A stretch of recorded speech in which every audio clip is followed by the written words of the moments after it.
จะมาแนะนำวิธีการตัดเกรดจัดอันดับนักเรียนด้วย Microsoft Excel นี่เนาะก่อนอื่นเราก็เปิดโปรแกรมที่เราเตรียมไว้นี้เนาะตัวอย่างของเรามันก็การตัดเกรดของเราคือประมาณนี้เนาะอันนี้ก็วีซ่าที่เราเห็นเนี่ยมันก็จะเป็นขาวๆเนาะมันเป็นรายละเอียดจังไดเราจะมาเน้นรายละเอียดเกี่ยวกับการจัดเกรดด้วยสูตรนี้มีประมาณ5-6 สูตรนี่เนาะสูตรคะแนนเฉลี่ยคะแนนรวมจัดเกรดตัวเลือกนี้เป็นพิเศษเนาะว่าแต่เราบวกเพิ่มแต่ตัวนี้เข้ามาการจัดอันดับที่โดยใช้สูตรแรงมันจะมีปัญหาหน่อยนึงเราก็เลยแทรกตัวนี้เข้ามาเบิ่งวิธีการคะแนนเฉลี่ยก็เลยเนาะพิมพ์เท่ากับพิมพ์สูตร AVE นี่เนาะค่าเฉลี่ยเขาก็มีจักวิชาเขาก็คุมเอาไปเลยเนาะมันก็จะออกเป็นค่าเฉลี่ยของวิชานั้นเนาะมันก็จะเป็นเกรดเฉลี่ยนี้ง่ายๆเนาะตัวเกรดเฉลี่ยนี้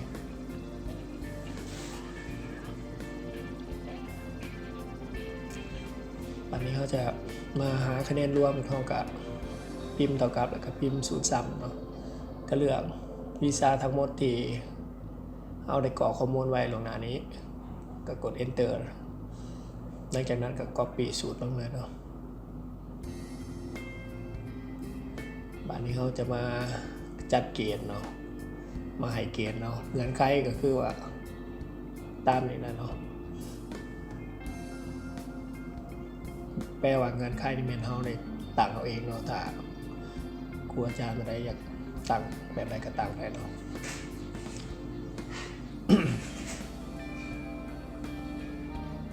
พิมพ์เท่ากับพิมพ์สูตร VLOOKUP เลยนะ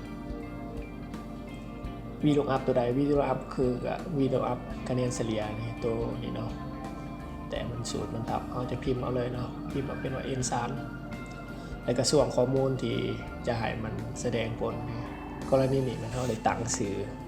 เนมมันนะเนาะเขาก็กด F หาเนาะแล้วสื่อที่เขาตั้งมันก็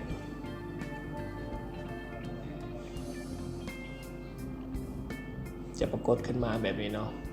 เอาตั้งสื่อเลยเนาะ condition ในส่วนข้อมูลนี่ในส่วนข้อมูลแล้วเขาจะให้มันแสดงผลตัวใดกับคอลัมน์2เนาะว่ามันอยู่ที่2เนาะตัวเป็นเทคนิคเขาจะให้เป็นขาทูเนาะเพราะว่าขาใกล้เคียงขาเฉลี่ยถ้าเราใส่ฟอร์นี่มันจะเป็นขาตรงตัวเลยเนาะเอาก็ตรวจสอบเงื่อนไขว่ามันถูกต้องกับบอล45เมื่อเขาได้แล้วก็ copy สูตรลงมาเลยเนาะสังเกตว่าตารางนี้เขาจะใส่ฟอร์แมตมันเนาะแต่ว่ามันมีค่าเท่า F นี่มันจะโชว์เป็นสีแดงเนาะเอาสูตรเขาเห็นเองถูกต้องมาเนาะจัดเกณฑ์เนี่ยเขาก็ได้คะแนนเฉลี่ยคะแนนรวมจัดเกณฑ์แล้วเนาะเอาจะเรามาเปลี่ยนตัวเลขทดสอบสูตรเบิ่งว่ามันมีการเองติงแบบนั้นเนาะถูกต้องหรือบ่เนาะตารางนี่เป็นตารางจำลองตัวอย่างเนาะอาจจะบ่ถือกับวิชาการเรียนตัวจริงเนาะเพราะว่าเขาบ่ได้เรียนเราจะลองเปลี่ยนไปหลายๆขาลองบางเนาะสิถือตามการไขที่เขาเห็นสูตรมาหรือเปล่า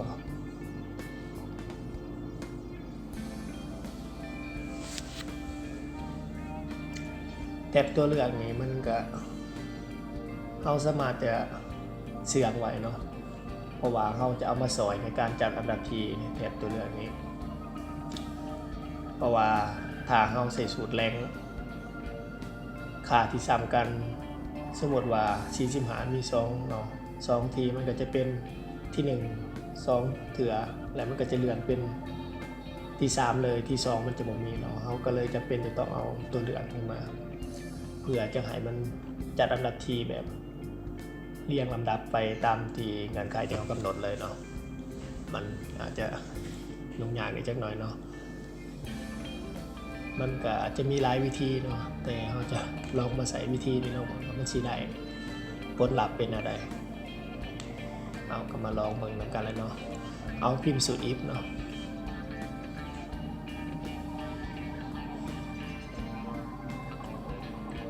if หลังจากพิมพ์สูตร if แล้วเราก็จะพิมพ์สูตร min หาค่าที่น้อยสุดเพราะว่าถ้าไพ่มีคะแนนน้อยก็หาจะให้จะบริจาคระดับที่เนาะว่าคือเป็นการตกจะบริจาคระดับที่จะได้เกรด A บวก A ยังก็ตามเนาะแต่ก็ต้องบริจาคระดับที่เนาะเพราะว่าจะตก1วีซ่าน้อยก็หาเนาะให้มีค่าเท่ากับค่าวางนี้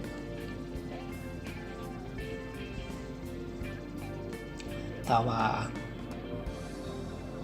ในทุกส่วนข้อมูลนี้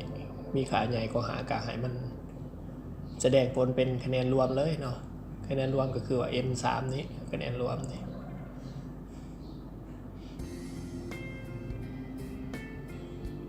เอาจะแก้ไขสูตรหน่อยหนึ่งว่าพิมพ์สูตรมาถึงเนาะลบก็ทุกซ้อนนอกนี้เนาะ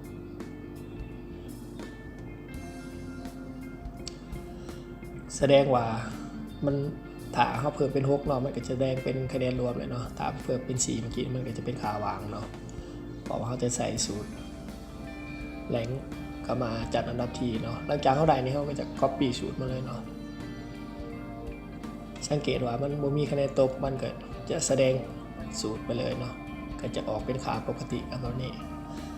เราจะมาลองเปลี่ยนให้มันตก1วีซ่าเนาะ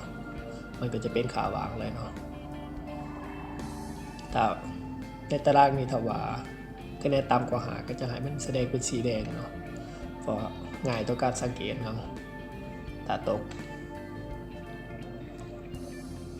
แปลว่าศูนย์เฮานี่ก็เอาสมาร์ทเสียงไว้เนาะปัญหาวันนี้เขาก็จะมาพิมพ์สูตรในการจัดอันดับทีนี้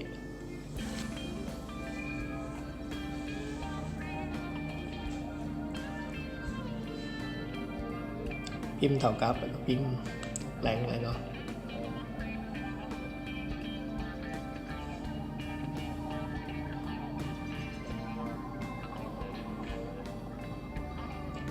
สูตรแรงนี่มันจะมี3แบบเนาะเอาใส่ตัวสุดท้ายก็ได้เนาะตัวสุดท้ายนี่มันเป็นรุ่นของ Microsoft รุ่น2007ลงไปเนาะ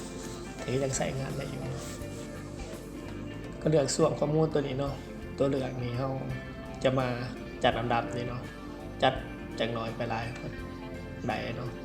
แปลว่าเป็นถืออยู่ระดับที่7แล้วก็ copy สูตรเนาะสังเกตว่ามันมีค่าวางนี่มันจะเป็นสูตรerrorเนาะเพราะมีปัญหาขาบ่เห็นเนาะเขาก็จะมาใส่สูตร if ถามมันerrorได้แปลว่านักเรียนคนนั้นเสียงตกเขาก็จะมาให้มันออกเป็นคำว่าเอาเนาะโดยการใส่สูตร if มาสวย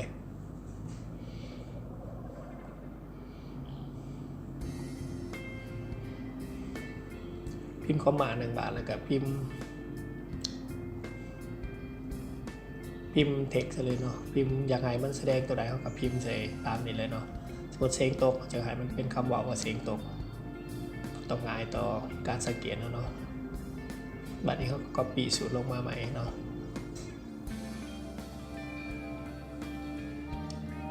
มันก็จะขึ้นเป็นว่า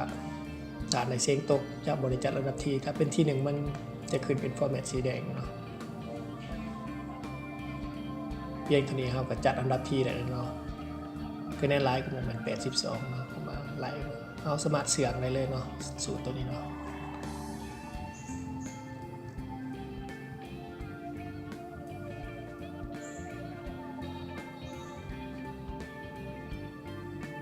เราจะลองมาเปลี่ยนขามันลองดูเนาะ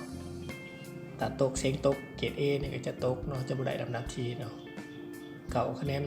จะหลายแต่มันจะบ่จัดอันดับที่เนาะ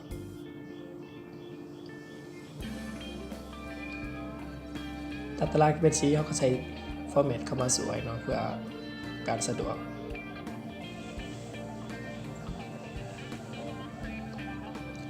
แต่ส่วนข้อมูลมีถาเขากับ F เป็นสีแดงเนาะ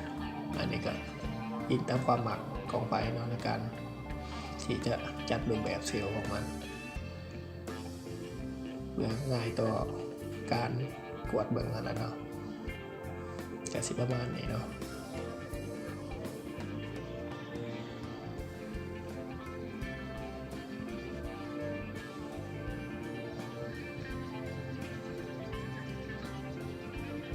ถ้ามีเขียนลายเขาก็สามารถเพิ่มเศษ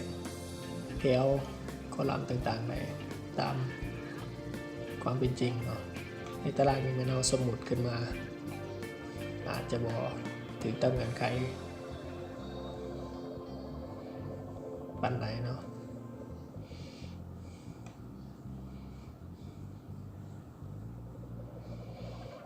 สังเกตว่ามันจะอยู่กระจายกระจายกันเนาะอันดับที่บันเขาจะมาซอสมาจัดเรียงข้อมูลให้ที่หนึ่งอยู่เรียนลงมาเลยเนาะเสียงตกก็ให้อยู่แต่เสียงตกเลยเนาะเราจะมาเรียงข้อมูลเข้าไปที่แถบสูตรเนาะถ้าไปแถบข้อมูลนี่เนาะมาจัดเรียงลำดับนี่เนาะเอาจะจัดเรียงตามจัดอันดับที่เนาะเข้าไปเลือกจัดอันดับที่แต่หน่อยไปหาลายจดจัดเนาะมันก็จะเรียนให้เราเลยเนาะ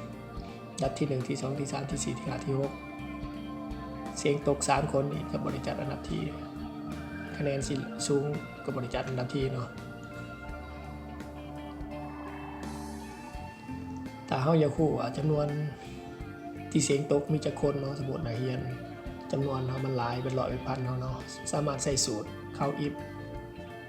หาจำนวนที่เสียงตกและจำนวนที่ได้ที่1ที่2เนาะเอาก็จะใส่สูตรนี้ก็ได้เนาะมันก็อาจจะมีหลายๆสูตรสอหาได้ในกรณีเราจะมาใส่สูตรเข้าอีกรอบเนาะมันก็จะออกเป็น3เนาะจำนวนคนที่เสียงตกนี่ก็จะเป็น3ตามเจ้าเบิ่งตามคะแนนตัวจริงมันก็จะขึ้นสีแดงนี่เนาะพอไปเสียงตกจากวิชามันก็จะขึ้นมาตอนนี้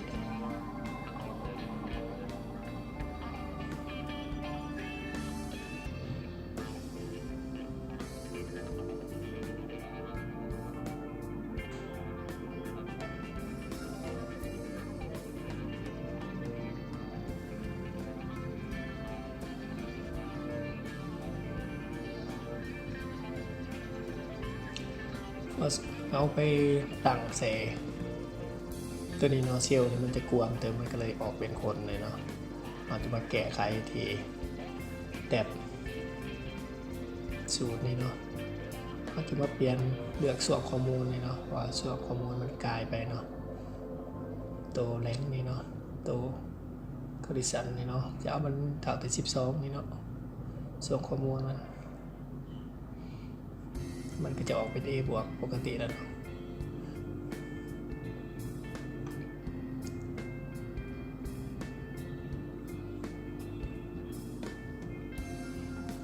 การหาค่าเฉลี่ยหาคะแนนรวมจัดเกรดจัดอันดับที่ถ้าหากตกแล้วจะบริจัดอันดับที่เนาะเอาแต่จำนวนคะแนนที่บ่ตกมาจัดอันดับที่ตกก็จะอยู่ส่วนเสียงตกเลยเนาะถ้าเปลี่ยนมันก็จะขึ้นไปแบบนี้เลยเนาะแต่บ่มีตกมันก็จะจัดอันดับที่ครับเนาะแต่ว่ามันบ่งามไปแล้วก็มาเรียนข้อมูลใหม่เนาะจัดเรียงข้อมูลใหม่ก็เห็นแบบมันจะเรียนตัวใดก็เดี๋ยวเอาเลยเนาะจะน้อยไปหลายมันก็จะเรียนให้เราเป็นอย่างเก่าเลยเนาะเพราะว่ารายสื่อเขามี9คนเนาะคะแนนน้อยสุดก็เป็นอันดับที่เก่าแต่ผิดพลาดยังไปกับท่านนี้ที่ชมกันได้เนาะมาแบ่งปันข้อมูลเล็กๆน้อยๆขอขอบใจ